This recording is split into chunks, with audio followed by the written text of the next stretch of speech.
organization to help guide that process for us.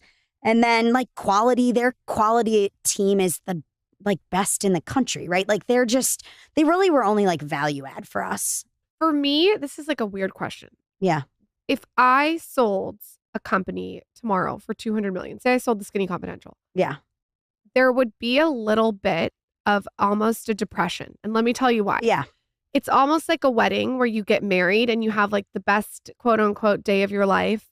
And then the Sunday hits and you're like almost having Sunday scaries because you've peaked at this moment. Yeah. When you sell for this much and you've like checked the boxes that everyone wants to check and you've done it. Is there like kind of like a melancholiness afterwards or no? I like severely burnt out after. So Yeah. like I was 32 weeks pregnant. I had my first baby November 6th and we signed the deal with Kraft November 28th. So I was like home. I had 5 days of maternity leave that consisted of my hospital stay for my C-section. I came home and I came home on a Friday. Saturday, Mark and I spent 4 hours on the phone. We bonused every single person who worked for us. And like they were pretty substantial, like life-changing amounts of money. And we called everyone. The deal broke to the Chicago Tribune like a day or two before we were planning on announcing. Why Chicago? Was that something where like Kraft? Kraft is headquartered in Chicago. So someone broke the sale, which was weird. Like we're like, oh God. So we had to like hop on the phone in the morning and call everyone and say like, hey, we sold the company.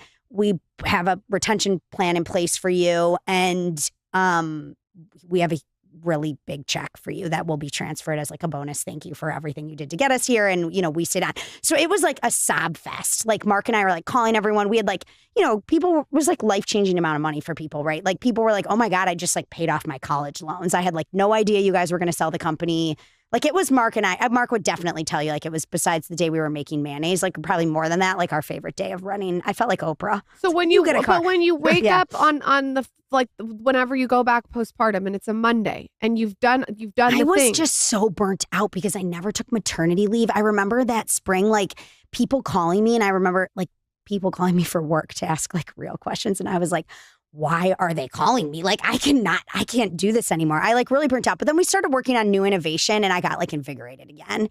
I think my melancholy moment, I stayed on, like my role really didn't change that much. And we had an earnout on the deal that was like 2 years down the line and we hit our earnout. So I was pretty motivated to keep going for 2 more years. And also like we sold the company for $200 million. Mark and I owned 95%. Mark owned the lion's share of the 95%. So I think Mark's melancholy definitely hit like harder than mine for sure. Yeah, but we talked to him and he's, like I said, he's a friend and people, it sounds like you did this so quickly, but people forget Mark had been in the health and wellness space for decades.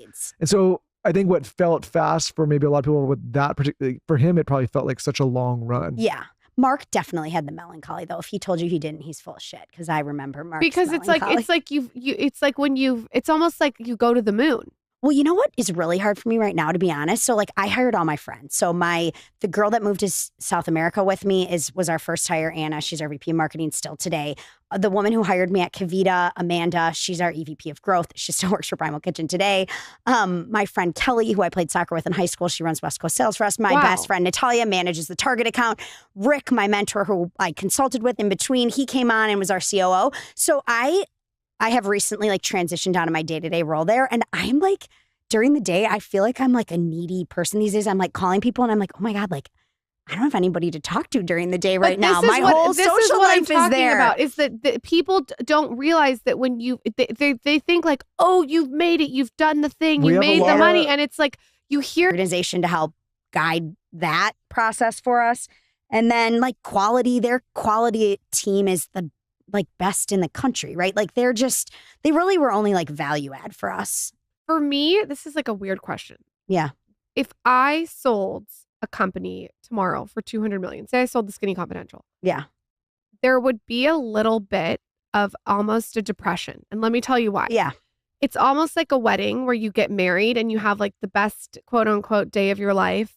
And then the Sunday hits and you're like almost having Sunday scaries because you've peaked at this moment. Yeah. When you sell for this much and you've like checked the boxes that everyone wants to check and you've done it.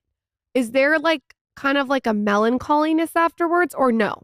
I like severely burnt out after. So like